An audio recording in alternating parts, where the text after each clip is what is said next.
First of all, many congratulations on this win. What does this award mean to you as an artist?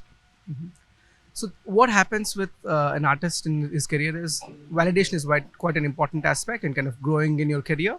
So every award that you get in whatever capacity kind of motivates you more to kind of push your practice.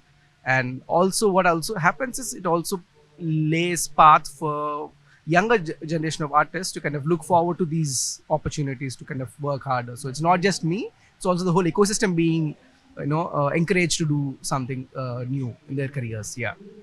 So you mentioned earlier that you are an artist for the last 12 years, right? How have you seen the landscape evolve in the last few years for artists and for art in general? To put it in perspective, the number of galleries have changed, the whole art scene in terms of the number of opportunities artists have globally here in India have all catapulted to a different level. That clearly shows the market is ready for newer artists, because earlier we were very obsessed with the moderns and the masters, but now I think the contemporary young artists are back in the scene. We kind of are doing some amazing things together, and there is a lot of appetite for contemporary art. The last few years, the landscape has changed, evolved for the better. That's what you're saying. But is the same thing true for artists at the grassroots level? I wouldn't say it's the same for the grassroots level artists, because see, we have to look at two things, right? So the art market is kind of situated in the capital cities or the financial hubs like Delhi, Mumbai, and maybe Kolkata. But in the grassroots, in the local states, I think there's a lot that has to change. Infrastructure, more public institutions, more galleries that have to come. In fact, we need more philanthropy as well.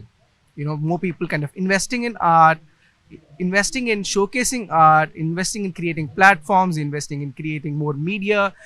We are a nation that is obsessed with two things, cricket and film. But I think we should also slowly start shifting towards creating a lot more media in the space of visual arts, so that then you get the space, you get the attention from the people, so which also leads to more younger audience coming in, which also leads to people asking for arts education, kind of leading to more galleries, more visits to the museum. So all of that is kind of interlinked. Okay. One piece of advice that you would give to emerging artists that you wish someone had given it to you when you started out in this profession? The advice I've seeked elsewhere, I think I've also want to pass it on, is keep making your art despite of how things work, but also make sure that in your career there's some other financial plan that you have, so that the art sometimes is not financially viable initially. So you have to do some other freelance or whatever to kind of maintain that, because then what happens is if you do not have the privilege to be able to practice, you will lose interest in it.